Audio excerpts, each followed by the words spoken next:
Ongi etorriak Zubiarte saiore, euskara izanen da saio honetako ardatza, arlo ezberdinetako pertsoneiekin egoteko aukera izanen dugu, elkarrizketa ezberdinak eginen ditugu euskaldunen mundua hobe ezagutzeko. Eta gaurkoan ikastolak izanen ditugu mugarri, izan ere euskararen munduan presentzia garrantzitsua duten erakundeak dira. Josu Reparazekin elkarrizketa izanen dugu Nafarroako ikastolen elkarteko lehendakaria. Pues, orain dela 15 urte, gutxi gora bera, hizkuntza eskola hasi naiz euskara ikasten. Ni gauza bera hizkuntza eskolan, Iruñako hizkuntza eskolan hasi nintzen euskara ikasten. Baina, ni originala naiz, Madrilgo Euskaletxean hasi nintzen, baina aspaldian hizkuntza eskola ez zegoen, eta bakarri euskara ematen zuten hori Euskaletxean. Zerk animatu zintuen euskara ikastera? Bapatean deskubritu nuen euskalduna edo baska naizen, eta ni uste dut euskara edo hizkuntza da parte bat, no? Basko edo euskalduna izatea orduan, hori. Nire kasuan, nire lagunkideak bultzatu nau euskara ikastera, bai. Hau da. Nik ez dut gogoratu gauza konkretoa, baina suposatzen dut momentu honetan giroa edo lagunek ere euskaraz ikasten ari ziren, orduan, segurazki hori dela eta. Euskara ikastea erreza edo zaila egiten zaizu? Nik uste dut beste hizkuntza bezala dela, baina agian adinagatik edo denboragatik niretzat zaila dela, baina posiblea alda lortzea euskaraz hitz egitea. Niretzat gauza bera, adinagatik, denboragatik, ez dauka denborarik asko ikasteko, baina nire egoera zaila da, baina horregatik. Igual erreza ez dela, baina zaila da, baina gogoko tokian aldaparik ez. Ikasketen barnean, zer egin zaizu errezena eta zer zailena? Errezena ulermena, baina niretzat zailena aditzak, ni badut arazo handi bat aditzarekin. Niretzat hitz egitea zailena da, irakurmena ere bai. Niretzat gurutxograma bat da nota txikia. Nire kasuan, ulermena entzutea errazana da, baina produzitzea, sortzea, hitz egitea, idaztea zailena da. Asko kostatzen zait hori egitea. Zer errango zeniki euskara ikastea zuzaila iruditzen zailenean? Animo, esan behar dut, eta posible da, eta, beti aurkitu dugu momentu txarrena, baina posible da, superatzea. Oso hizkuntza polita da eta merezi du esfortzo egitea. Egia da oso polita da hizkuntza, eta gero oso ongi pasatzen dugu hemen klasean. Divertigarria da, no? Izugarria. Zer errango zenieke euskara ikasten hasi nahi dutenei? Zer, hori, egitea, pazientzia, esfortzu handia behar du, baina, posiblea da, no? Ondo pasatzea nahi baduzu, etorri euskaltegira, bai. Eta gainera esfortzu merezi du, bai? Hori da, azkenean lortzea posible da, eta merezi du, eta kompensazio daukau. Zer da euskara zuretzat? Da hemengo hizkuntza, bai, da agian pizka bat filosofiko bat da, baina pues, gure hizkuntza da. Niretzat hizkuntza berezia, nire lagunekin hitz egin ahal dut eta seme alabekin ere bai, orduan harremana berezi daukat euskararekin. Eta niretzat, altxor bada eta gero nik uste dut hizkuntza lurrean edo aberrian lotzen duzu, orduan oso importantea da. Euskaltegian zabiltza ikasten, zer moduzko esperientzia da? Oso polita, harremanak onak eta gero divertigarria. Bai, beti farrez egiten dugu, ez daki zergatik, baina bai. Asko nik pentsatzen dut asko ikasten ari naizela, baina konturaturik gabe. Bereziki hitz egitea. Bai, osea, nire kasuan egia esateko esfuerzo bat da, baina oso divertigarria eta bai, oso polita bat da. Eta giroa ere oso polita bat da. Euskera ikasgeletik kanpo erabiltzen alduzu, ze tokitan? Nik egia esateko oso gutxi.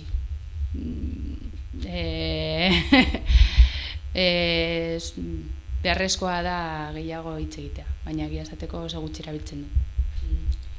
Ni gustatuko litzaidake gehiago erabiltzea, baina pues ni dendetan, nire eskolan, umeren eskola ere bai, saiatzen naiz euskaraz erabiltzen. Ni lagunekin, dendariekin adibidez, ogia erosten lekutan, bai beti.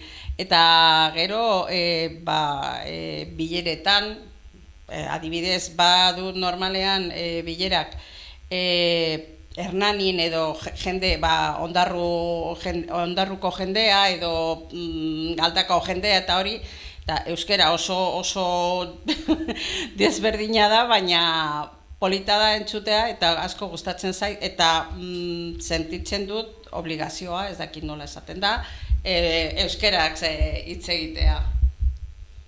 Euskera solasteko talderik lortzea zaila da? Ez, depende ze interes baduzu, baina nik uste du, posiblea da, posiblea dela. Niretzat zaila da, bai. Bai, nik esan duzu bezala batzuetan zaila da euskarako talde lortzea. Bai. Eta azkena ze momentuan sentitzen zara gustora euskera solasten? Pues euskaltegian, bai, erosoagoa da eta maila ia berdinak da, hori dela eta uste dut euskaltegian asko gustatzen zitzaidala. Bai, ni ere bai, ikan oso ongi sentitzen naiz, eta hemen hitz egitea oso importantea da. Eta hau nabaritzen da giroan. Eta gainera, nik uste dut hemengo jendearekin lotxa galtzen duzu, porque bestela igual kalean jende ondo hitz egiten dute eta lotxa pizka bat ematen dugu, baina horrela hemen ez da. Haiek ere, ni badu akatsak eta haiek ere badua, orduan errezagoa. Nik ere bai joango naiz. A ver, ordaindu. Joder. Oso ongi. Denok hitz.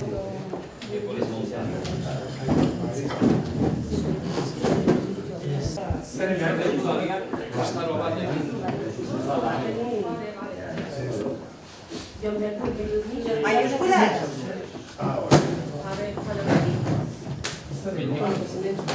Baina mayúsculas ez. Ez. Blog.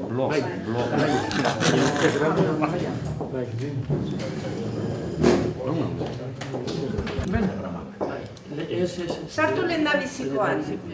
Bai. Orduan gurutze grama agertzen da. Eta nola konektatzen da? Egezia, zenbaki bat Zegoen konektatuta. eta horren sinonimoa idatzi behar dute. Eta jokatu bere tokian. Adibidez, 30, klikatu 30 zenbakia. 30 zenbakia. Hor agertzen da, ezker eskuin, bigarren pertsona. Zer da bigarren pertsona?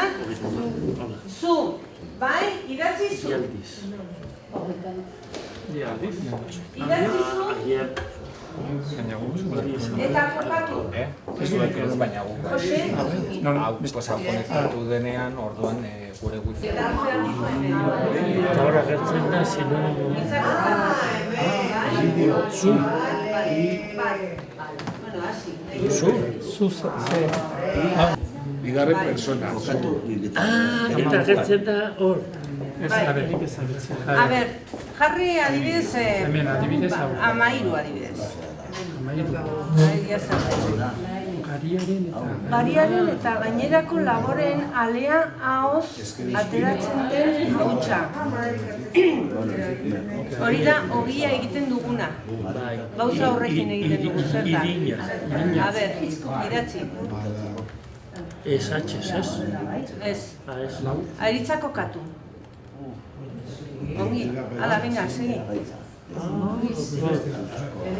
Amalau, lehen persona. Ni bai, hitz, ni.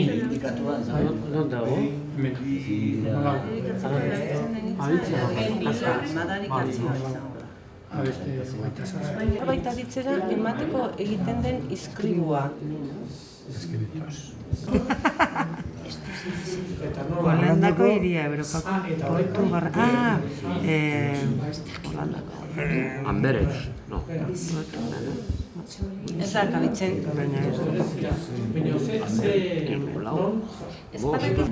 Lodi batekin bereiztuta dago hitza. Ez. Palabra ez. Ez da. Izkiak dira.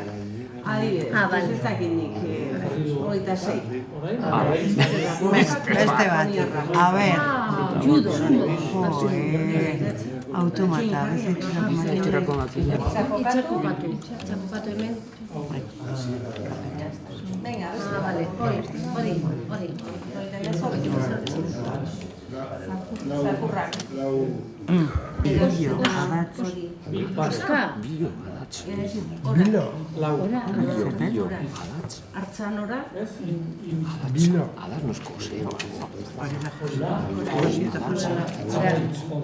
Bilo edo bilo, no? Bilo. Edo adatz. Pelo. Nola? Hile. Jarri hile. Pelo.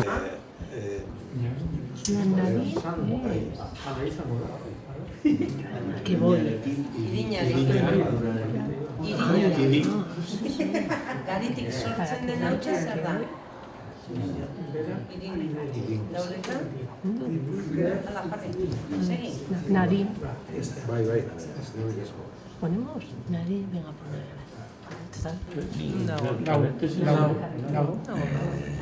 Amalau. Txakokatu. Ala, segi. Bizkaiko herria.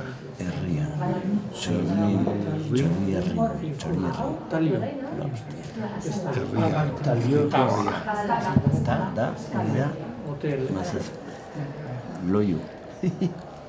Bizkaiko herria. Adi ez, zu. Zuk nola ditzen jozu pertsona bati esateko entzun? Aizu. Venga, idatzi. Amabos minutu gehiago eta kitxo,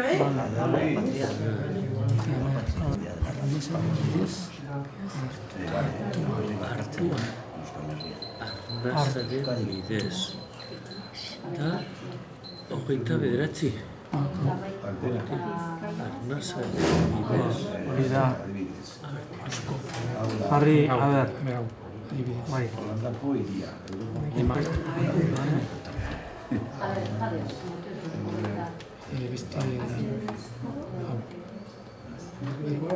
Interjezioa. Daukagu. Krisia. Egoera larria. Zaila. Ia. Atsedenezko erosotasuneko egoera. Atsedenezko situaciones.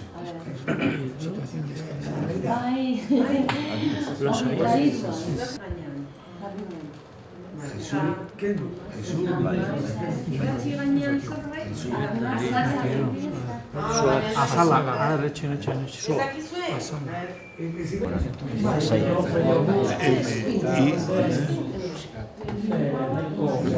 Azai, igual bai. A ver,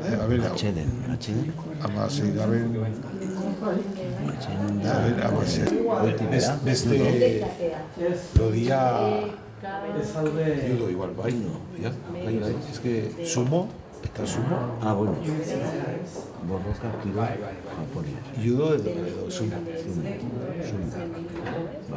Igual es sumo.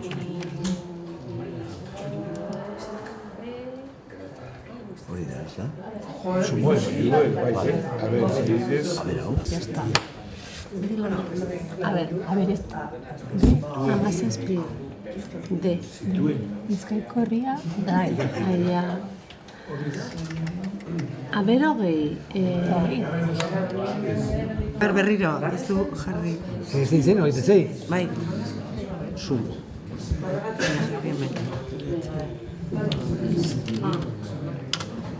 Venga,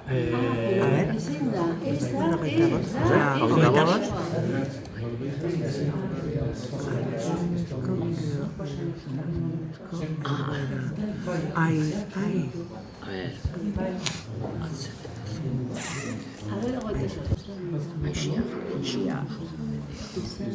A ver, bueno, sei pora hasten da. Uste dut.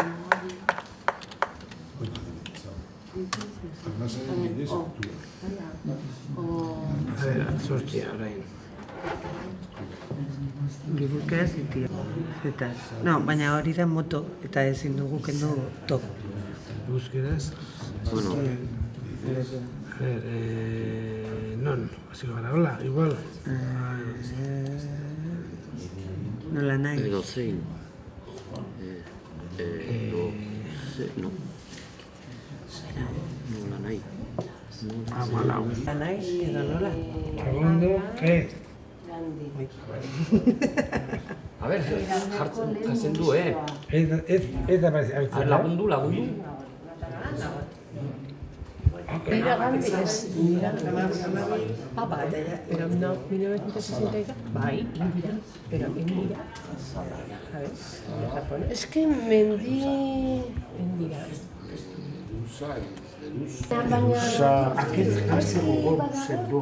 Azala, macho.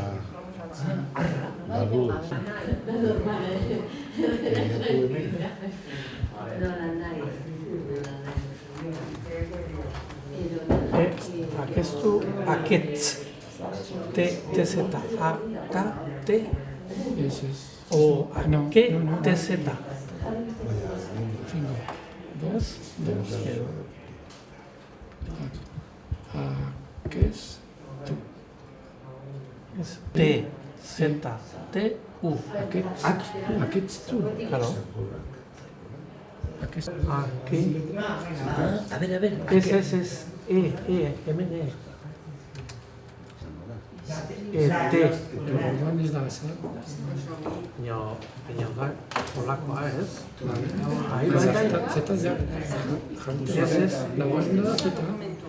baina T ez.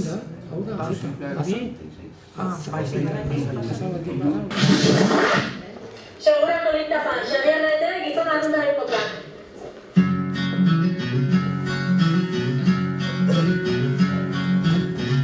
Kantatzera Bestela noa zu bertso bat edo bi, ere negu jarrikia gizon arruntari, Antoni Loretxo edo Jose Mari, gauza ederra denik ez ukatu neri, gauza ederra denik ez ukatu neri. Goizian ekitzian ebitziko gauza, abazabaldu eta gazten ditut gautzak, Kultura garbitzeko nolako zalantzak, ezin kedurik nabiluaren horratzak, ezin kedurik nabiluaren horratzak. Kafesnia hartuta horrekin batera, albamin baten bintzat noa komunera, aurrian papera eta atzian papera, periodikoa letuz ilustratzen gera, periodikoa letuz ilustratzen gera.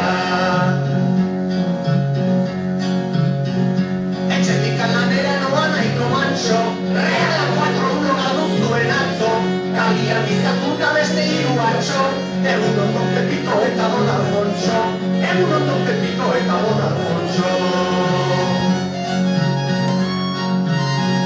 Gauzarek hilabitza hau da konberila, Afganistanen gerra biztu zuterila, tokatzen baldin bazen gauden loterila, erosi behar rode Citroen berrila, hori egon horretzat todo sanferila. Ikasi nuen gazteta martxian, karterarik kondutzen txamarra gantzian, atxandako baizia berua baizian, ederki egoten zen oinaren atzian, ederki egoten zen oinaren atzian. Lana egina nahi semiak azteko, haiek eskola hona xuxen ikasteko, ikasi eta gero lanian azteko, ez diketela izan bazterrak nasteko, ez diketela izan bazterrak nasteko. Seme-semetati bairatoz Sevillak, batzuen arrak eta bestiak gemiak, batzuen horiak eta beste batzuk miak, horrela jarri zuen jaunaren legia, horrela jarri zuen jaunaren legia. Gaurko eguna ere botadegua da, Gizon okupatua gauza ederra da, asko gustatzen deto joaren salda, mugaren gazte baita berateko balda, mugaren gazte baita berateko balda. Errenik gizon txarra baina zerra raio, irel kasko izateko ez bain izan jaio, musian egiten den makina basaio, Andriaren onduan afaldu den jaio, musian egiten den makina basaio, Andriaren onduan afaldu den jaio, oraino eranuma bihar artea jo, bihar artea jo, bihar artea jo, bihar artea jo, bihar artea jo.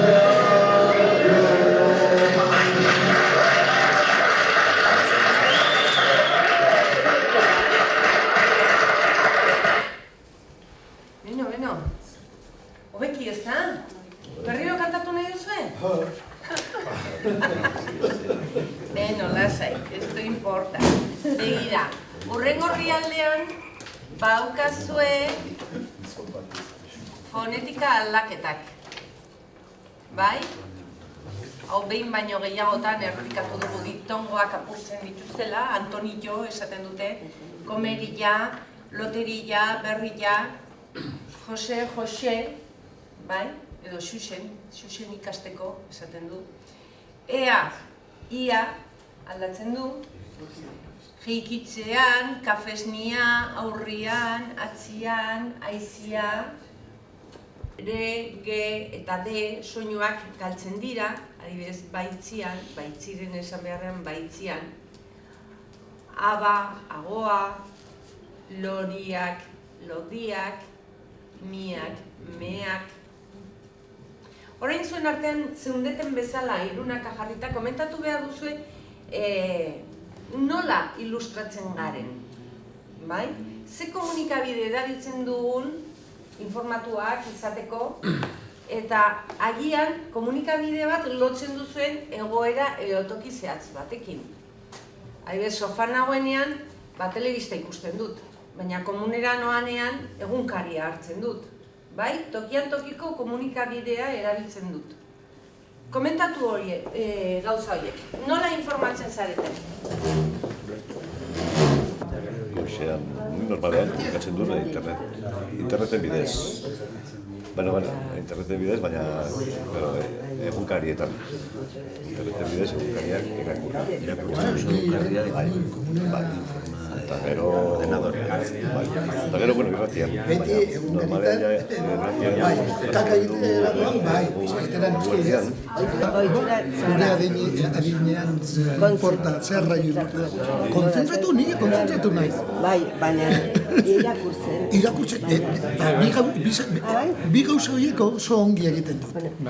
Irakurtzen edo gurutxograma egiten ere. Ere bai, nik ere bai egiten dut. Irakurri baldin badu egunkaria orduan hartu dut. Edo sudoku bat, edo lagotzen bai. Bigrafoa eta joaten nahiz. Ni horrela egiten dut, kaka. Ez da, leku ona, No, baina txanda egoten garenean tokatzea, gure txanda, egunkaria eta aldizkaria hartu eta aprobetxatu dugu informazioa, ez? Zuk ez?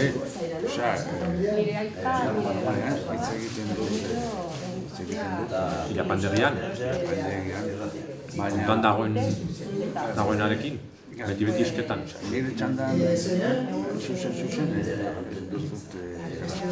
No, txandaren artean tokatzen bat zaizu... Nire txanda baino lehen... Bai. Hombre, irapanderri egiten zaudenean eta hori irapostu ez da posible. Egunkaria eta... Ez da posible. Hori. Bakendu du hilea edo bokordoak eta dena, ezin da.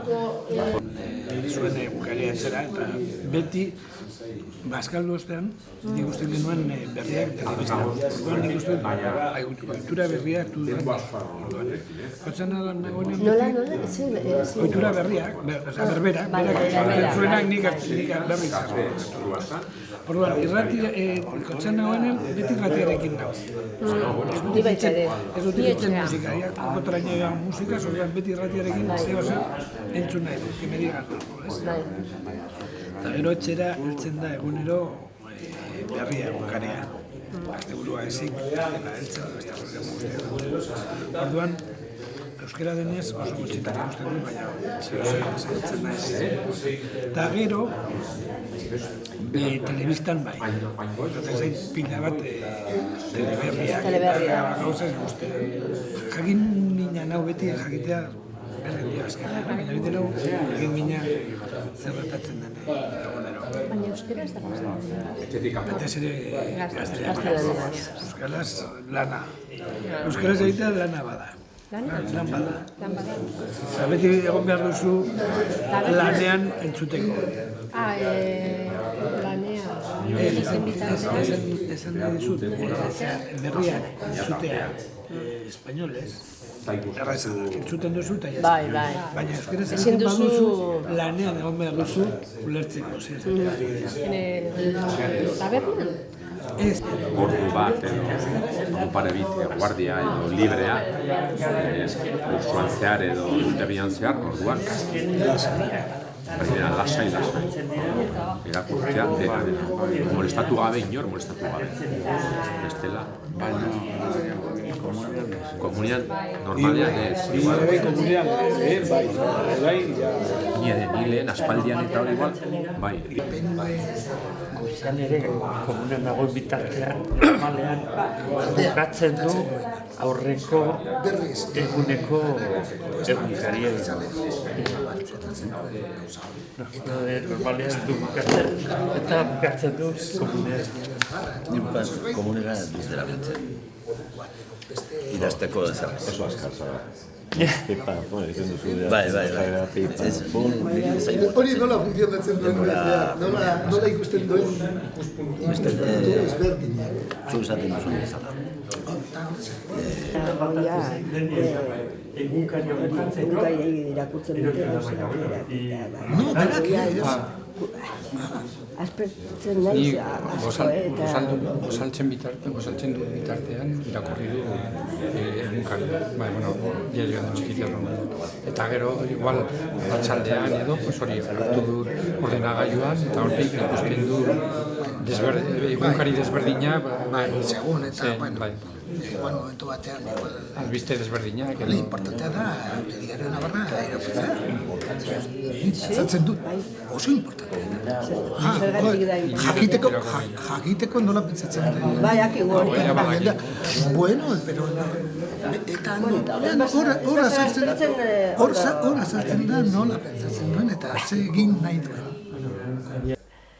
Eta gaurkoan Iruñeko Alde Zaharrera etorri gara, oso egoitza politera gainera.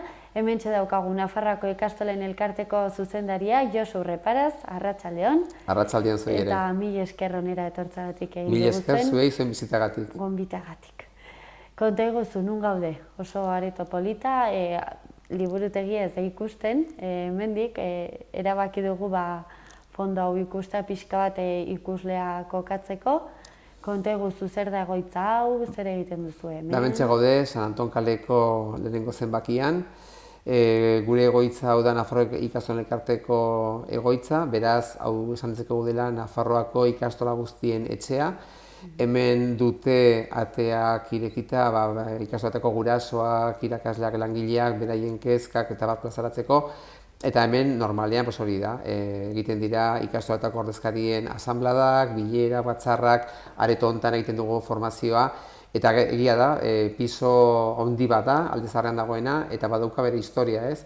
Hau izan zen Euskal Herriko lagunen egoitza hasiera batetan, eta ondoren, azkeneko urte guzti hauetan ikastolen egoitza. Beraz, badu historia, ez? Badu historia, bai. Gainera, gutxinaka aipatu diguzu, apaintzen ere joan zaretela, ez? Areto hau oso polita duzu, baita kanpoko patioa, ez da?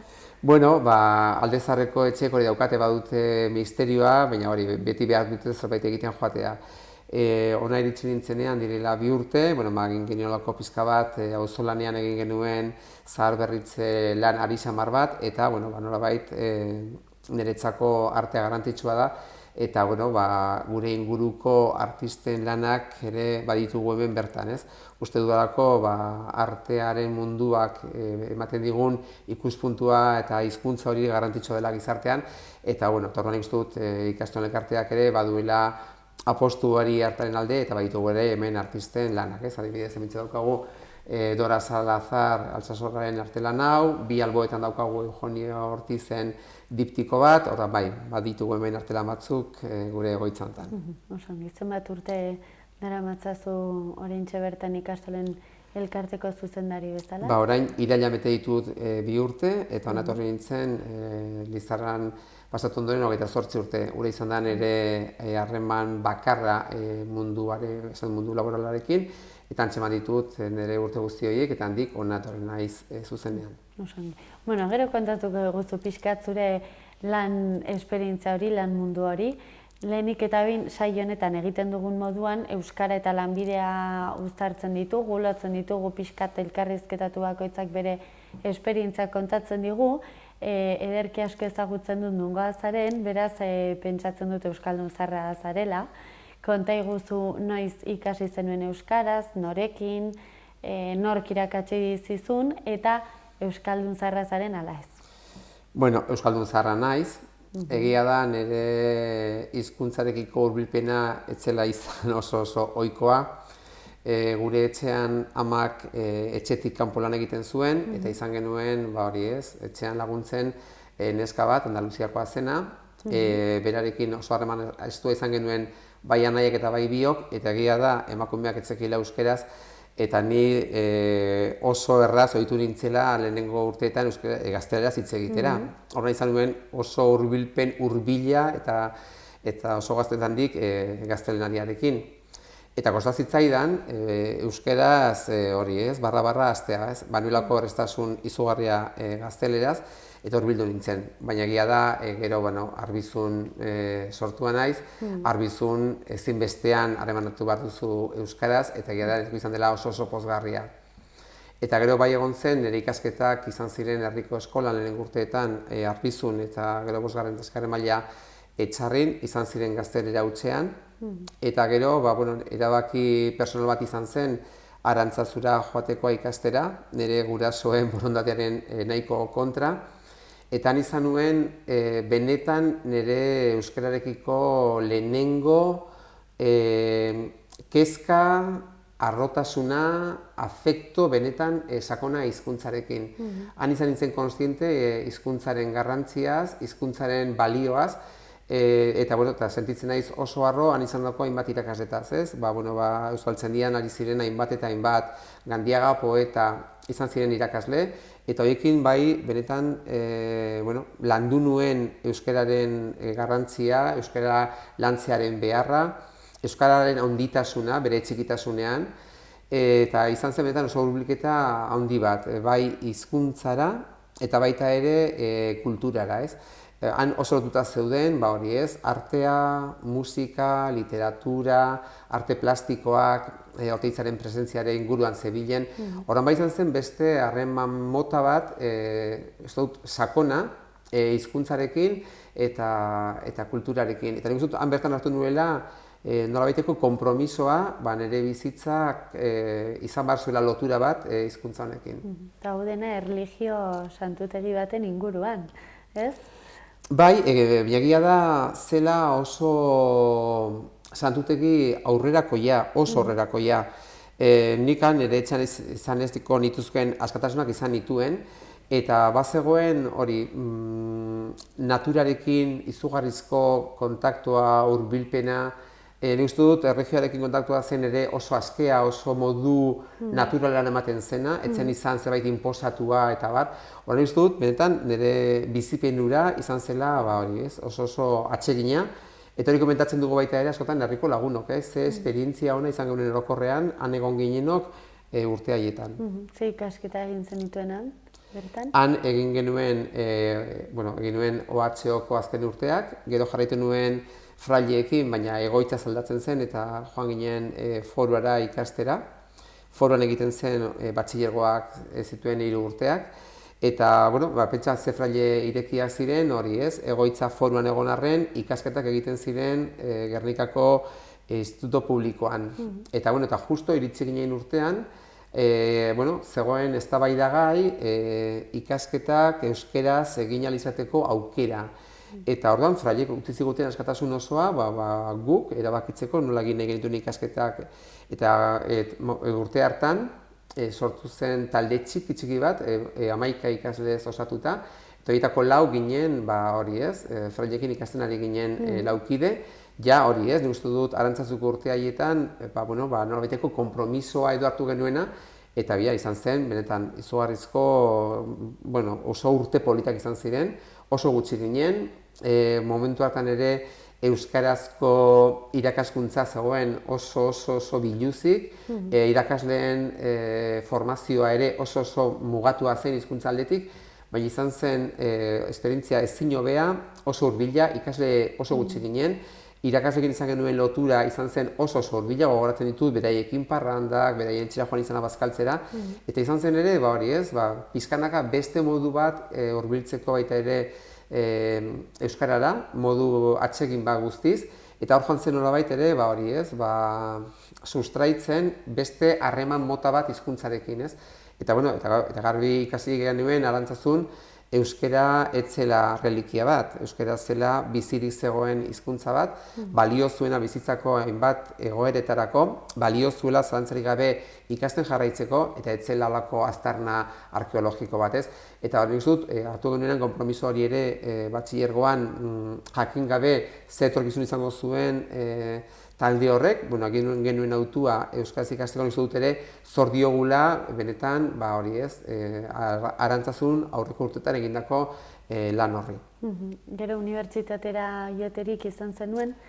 Bai, lehenengo egin nuen magisteritza, hemen Iruñan, 83an sartu nintzen hemengo magisteritza eskolan, momentu hartan ez zegoen aukera euskaraz ikasteko, euskara arloa genuen, momentu hartan Patxi Salaberri izan genuen irakasle magisteritzako eskolan, egia da, gelan zeudenetatik ia inork ez zekiela euskararik, eta orduan zegoen maila zen oso apala, ez oso bajua. Orduan, gogoratzen dut, urte haietan aritu nintzen askotan irakaslearekin batera, gelako kideei, pizka bat laguntzen, ahozkotasuna lantzen, eta abar.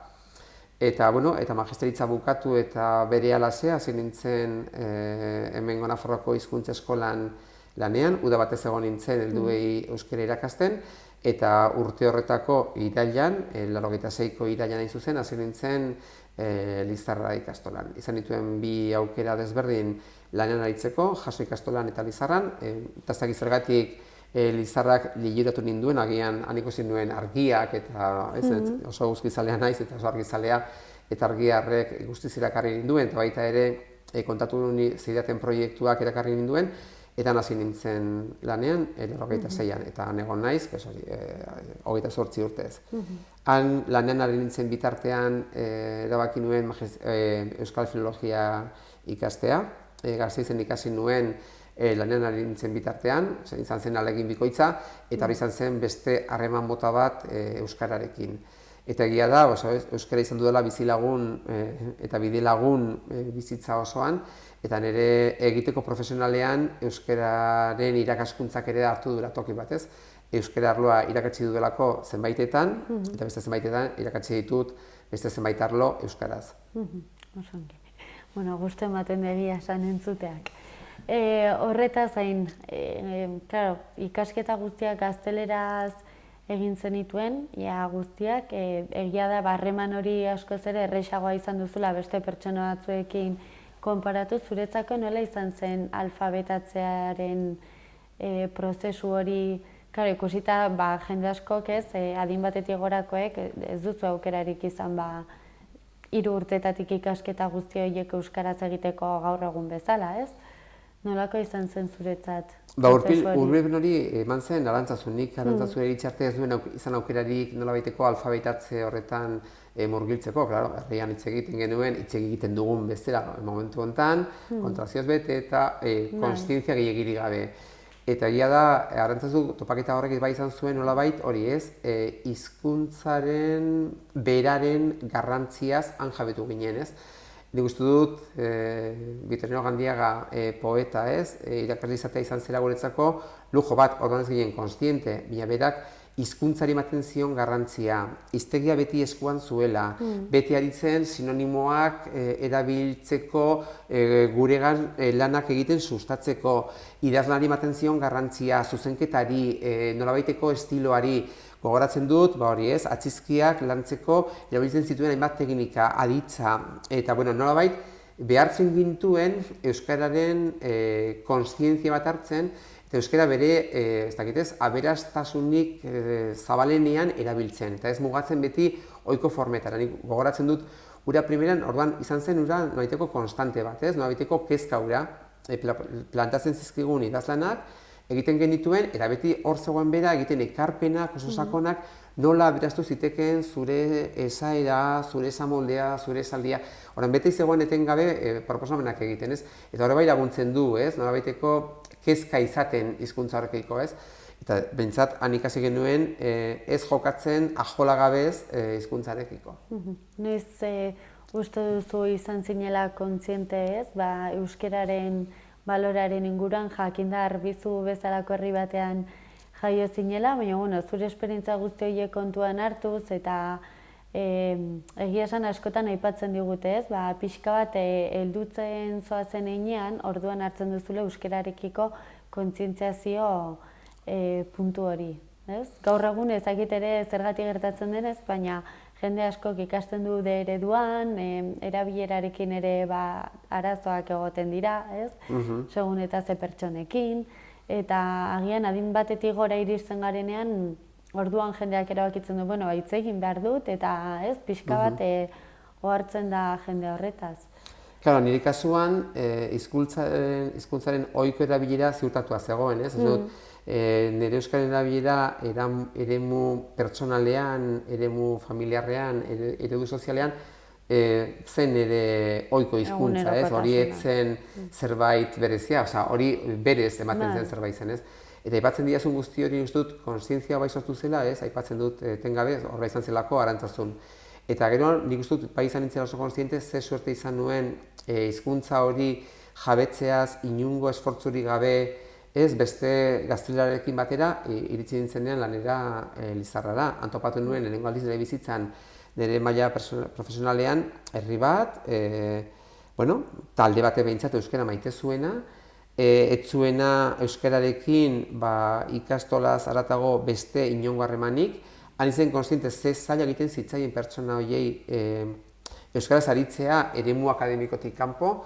Ikusi nuen baita ere ze konpromiso zeukan momentu hartan ikastolak euskararen erabilera hori eramateko ikastolatik haratago, zenbat jarduera egiten genituen ikastolatik kanpo, ez? Antzerki saioak, plantatzen ziren udaldiak, asteburu pasak, toki desberdinetan, joaten ginen zerainera, oraindik gogoratzen dute ikasleak ze esperientzia polita ditugun, ez? Beti zen hori zen helburua, ez? Ikaslea jartzea hori, ez? Ikastolatik kanpo euskara bazuela bizitza, bazuela zentzua, eta nolabait holako egoera provokatzen, ez? Baiziarekin, kirolarekin, asteburutan joan ez beste toki batzuetara, eta normalean joaten ginen herri euskaldunetara, ez? Orduan, bai izan nintzen konstiente, zer erreza izan nuen nik, ez? Eta aldiz, ze ahalegina suposatzen ziren beste askori, nik hori, ez? Erreztasun osoaz izan nuen hori jabetzea. Eta ikusi nuen baita ere, benetan miresten ninduen, ez? Zer nolako atxikimendua zioten, ze afekto zioten pertsona horiek hizkuntzari, nahiz eta ez izan, guk euskaldunzarrok izan genezakeen erreztasuna, ez? Horren ikusi dut, ikasi nuela izugarri beraiengandik ere, eta nik uste dut, hizkuntzarekiko afektori geratu zitzaidela oso grabatuta baita ere nire lehenengo esperientzia horietan Lizarran, ez? Guraso askok, ez? Gehienak ez zekiten euskeraz, eta autu hori egitea, beraien seme-alabak, beraiek izan ez zuten hizkuntza horretan irakasteak eta eziak izateko benetan gogo hori, ez zen erraza, eta ikusten nuenean nolabaiteko pasio hori, nezak izan zen ikasketa bat, eta uste dut izan nuela orduan ere izugarrizko errespetoa horregatik pertsona horiekiko, ikasle horiekiko, eta hori ikasi nuen, zabetu oso importantea, ez? Hor geunden pertsonok geneukala konpromiso izugarri bat pertsona hori ez, itzultzeko, hori ez, ilusio hori itzultzeko gure alegina, itzultzeko gure lana, eta itzultzeko gure konpromisoa beraiek ere nolabait euskaldun izan zitezen eta euskara erabiltzen zezaten eskolatik haratago beste eremu batzuetan. Zer egin behar dugu? Euskararekin beti ematen du, ez? Belaunaldiz belaunaldi edo eta markada borroka etengabean ibili behar garela, ez? Oso politizatua dago, badakigu zen nolako testu ingurua, gatazka izan dugun Euskal Herrian, ez? Eta horrekin batera ere, euskarak ere badu zama hori. Zer egin behar da? Euskara altxor bat, aberastasun bat dela behingoz jendeari buruan sartzeko. Hau da, hizkuntza bat, ez? Aberatsa dela, ez duela zergatik talkarik sortu behar jendearen artean, ez? Nire iritzia da, pentsatzen du jende askok ez duela iritzi berdina, baina... Ez. Erabat ados nago, eta iruditzen zait izugarria dela oraindik 21. mendean aritu behar izatea, pedagogia egiten, aritu behar izatea nolabait gure burua defendatzen, esan dut, altxor bat den zerbait, esan dut, inork ez du egin behar zakitzeren, esan dut, ez dut, altxor bat dela benetan aberastasun izugarri bat, garbi dago, hobe dela bi hizkuntza menperatzea bakar da baino, 3 menperatzea, 2 menperatzea baino, horan, gezurra dirudi, ez, nolabait, gure aurretik egon dien, esan dutez, giro politikoak ona eraman izana, ez, nolabait, esaten duzun hori, ez, euskerak izatea, desprestigio hori, aritu behar izatea etengabe gure burua defendatzen, ez. Egia da, euskara irakastea baduela bere alderdi konplexua, esan dut, Nafarroan ez da gauza bera, euskara irakastea Sakanan, edo Lizarran, edo Zangotzan, edo Tuteran, ez da gauza berdina. Egia da, inguru horietan erreraren presentzia, gaztelaniaren presentzia izugarria da, bai komunikabideetan, etxeko harremanetan, gizartean, komunikazio guztietan, horren egia da, horren aurrean, ez da erraza, horre egitea, eta lan asko egin behar da, baina uste dut hori ez ikasi dugula baita ere, lan egin behar dela hori ez, batez ere ikasleak trebatuz, ikasleei aukerak emanez, ez dugu ezer egiten, eta horretan pasaitu gaien urte asko baita ere, esan ez, euskeraz hitz egin behar duzu, euskeraz, esan dut, hori, rekurso hori, uste dut oso mugatua dela, eta horrek ez du egiten inor euskaldun, eta horrek ez du inor kontzientziatzen, aztertu behar da oso ongi, adibidez ematen dian loko harremanak zer egin dezakegun interbentzio horretan hori izan gabe, ez? Nola bideratu dezakegun euskara ikasle hori euskarara buelta dadin, edo zer egin behar dugun maila askotan euskarazko trebetasuna izan dezan, ze klaro ezin dugu ahaztu ere pertsona horiek euskaldun izango dira, minortarako trebetasuna behar da, eta trebetasun horretan eskolak papera handi bat dauka, eta beste erakunde batzuk papera daukate. Eta garbi ikusi dugu baita ere, eskola dela eremu bat, eremu oso importantea, ikastolak eremu bat dira, eremu importantea, baina pertsona baten bizitzan ez da eremu bakarra, ez? Hor daude asteburuak, hor dago aizia, hor daude hainbat ordu, ez? Horan guzti horrek ere behar du planifikazio bat eta behar du pazientzia pizka bat, ez? Ezin dugu amestu, aldatu daitekeela horrela gizarte bat denbora gutxian. Ez tegia da, dela batzuetan oso nekagarria eta etengabe, nik pasa ditut urteak zuzendari bezala ere Lizarra ikastolan, eta gure lehentasun estrategikoa beti lehenengoa zen euskera, ez? Eta euskera zeukan presentzia izugarria, tegia da, ikastolon identitatean euskalduntasuna dela gure lehenengo ezaugarria, beste batzuen artean, baina euskalduntasuna da ezaugarri garrantzitsu bat, ez? Baina horrek badauka hori, ez? Lan konplejo bat atzean, eta desde luego nik uste dut hori, nik uste dut gaur egun ere mandela gobernu aldaketa bat, eta behintzat lortu duguna da ikustea gure agintariak euskaraz ari dira normaltasunez. Eta horrek ematen dio ere nolabaiteko prestigioa hizkuntza bati, ez? Egon nahi zenean, orain arte hori, ez? Eremu mistoa deiturikoan edo erdal eremuetan ikustea hainbat eta hainbat ekitaldik ez zutela, ez da lehenengo agur bat ere euskaraz, ez? Benetan esan duzu, zertarako ikasi behar dunik hizkuntza honetan, ez badu agintean dagoen inork zertako erabiltzen, ez? Horrek uste dut, urrats bat eman dela, ez da asko, baina asko da nolabait ere hizkuntzaren prestigio horretan, ez? Bai, egia esan ikusita azkeneko egun hauetan instituzionaldetik zenolako jarrerak izan diren, ez? Hemendik 500-600 bat kilometrara egon den lurralde batean, askotan nekez, ez? Pentsa daitezke beste gauza batzuk, esan nahi dute, instituzionaldetik ere aldaketa bat eman behar da, eta esan nahi dut oso eremu zabalean, ez? Ez du alio bakarrik batzuk honen alde egotea, edo, kontzientzia hori pixka bat aldatzez, pixka bat orokorragoa, ez? Izango litzateke aldaketa hau.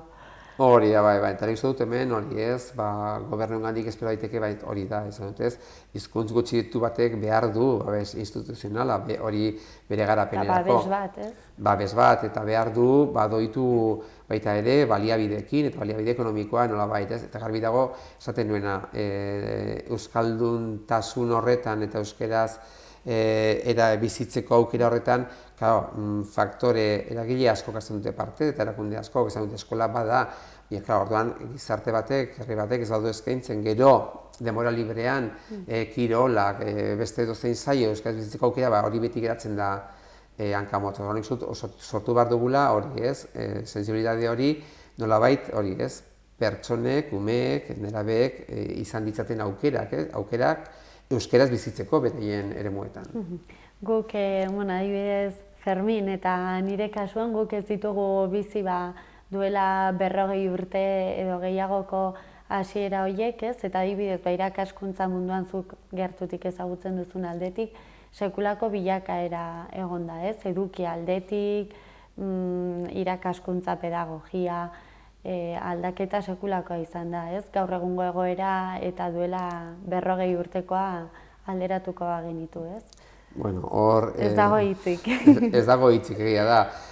Eta hori adierazten diet ere askotan, familiei, irakasleei, ni naiz memoriaren eskolakoa, esan dut, orduan entzegoan besterik, ez? Zen euskara ikasi, euskaraz ez, ikasi, gazteleraz, eta ikasten zenuen aburuz, urtengo gunean azeketan askatu, inongo agian sakontasunik gabe, eta handik ordu erdia ahaztu, ez? Eta horrela zen zikloa.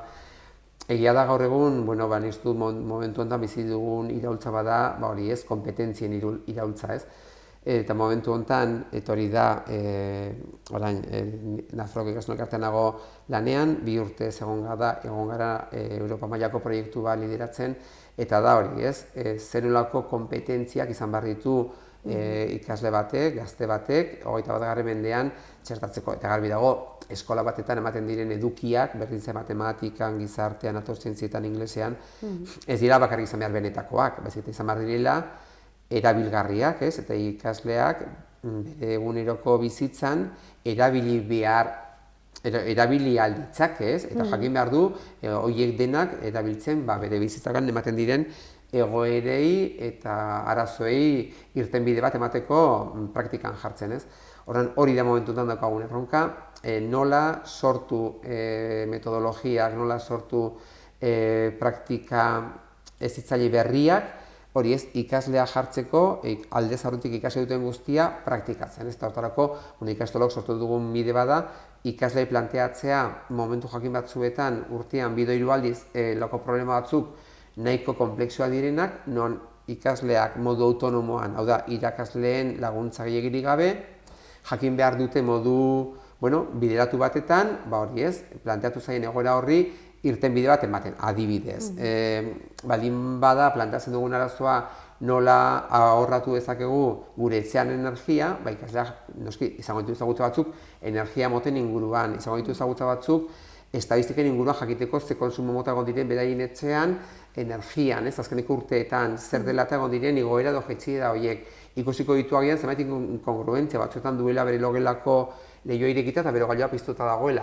Hortan, guzti horrekin ikasleak sortu behar du alternatiba bat modu autonomoan eta kreatiboan planteatu zaion egoera problematiko erreal horri irtenbidea emateko. Orduan, hor, ikaslea kontziente da ikasi duen guzti horrek balio duela zerbaitetarako eta balio duela bere egoeran ematen diren, edo bere bizitzako hainbat egoetan ematen diren arazoei irtenbide bat emateko. Orduan, hau erreza den zerbait ematen du, konplexua da, eta orduan hori da momentuetan daukagun erronka. Gure eskolan hori imaginazioa zen, orduan bakarrik den hutsuneak betetzen, orduan bakarrik den gramatika ikasten eta hori, orduan bakarrik den zuhaitzak egiten subjektua predikatua ditzat ez dakiz zer, gaur egun gaude beste modu batzuetan, eta gaude beste bide batzuetan, eta honek hizkuntzekin bai izan du eraldatze garrantzitsu bat, ja ez da nahikoa ikastea hiztegia edo gramatika.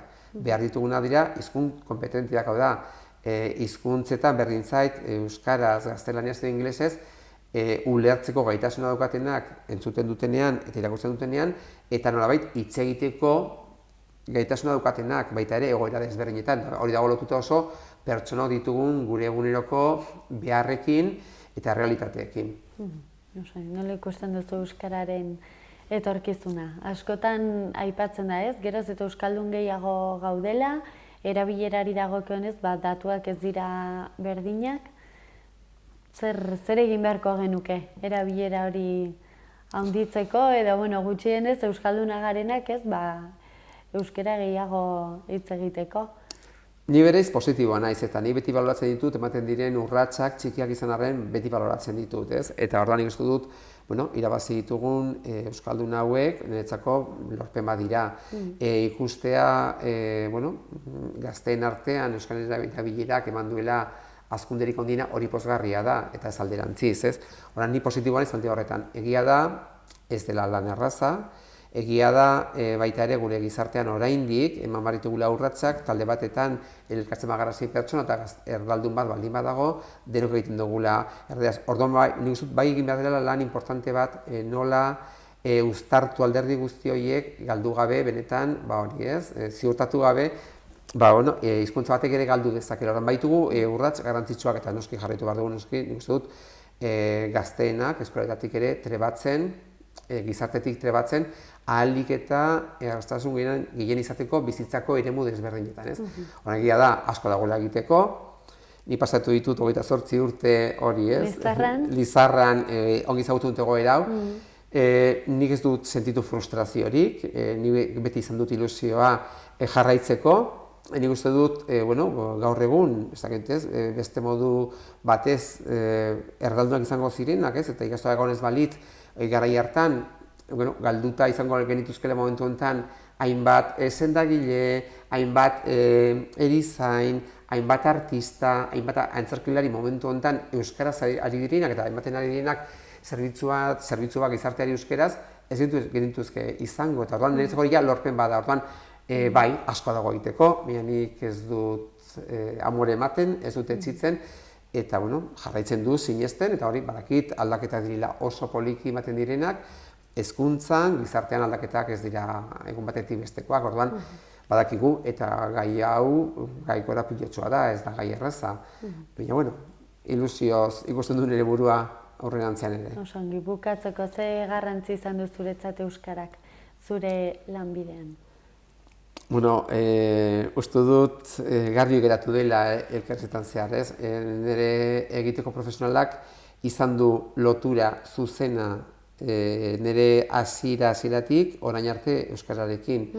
Esan dizuet, lehenengo bukatu nire magisteritza eta hasi nintzen urte horretan bertan euskara irakasten helduei hizkuntza eskolan, beraz euskaraz banu jakin ez nuen izango aukerarik horren egiteko. Ondoren hasi nintzen Lizarran lanean eta etengabe nire bizitza laborala izan da euskaraz. Irakatsi dudalako euskara arloa, baina baita ere beste arlo batzuk euskaraz.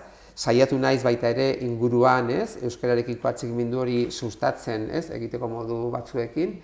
Egia da, nire profesional mailontatik aparte ere, ikasketak egiten dituen bitartean ere egin nuen lan nire herriko taberna batetan urte askoz, eta hor ere euskararen beharra garrantzitsua izan zen, bezala asko euskalduna zirelako, orduan esan dezaket nire bizitzan, nire egiteko profesionalean eta gaur egun ere hemen ikastolan elkartean, egon dela erabat euskararekin lotuta, eta euskaraz banu jakin, desde luego ezingo nituzke horietako gauza asko egin, eta izan da konpromiso bat baita ere hori, euskaraz zabaltzen joateko gizartean, nik uste dut errespetuz beti, hemen ez dela egon askotan erabiltzen den inposizio hori, izan dut ez, nik uste dut ikastoletan eman den giro hori dela naturala, jendeak bilatu egin gaitu, gu ez gara joan ez ere inposatzera, eta nik uste dut hori pizkanaka ari garela, ezakitez, fruitua jasotzen ere gure gizartean. Orduan, esan dezaket,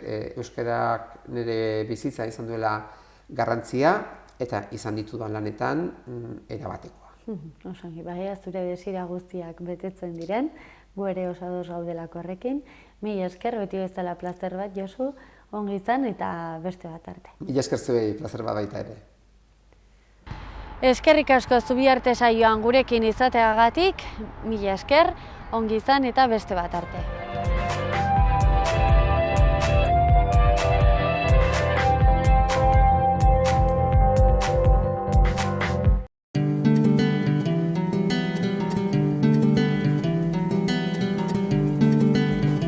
Saio hau Nafarroako Gobernuak diruz lagundu du.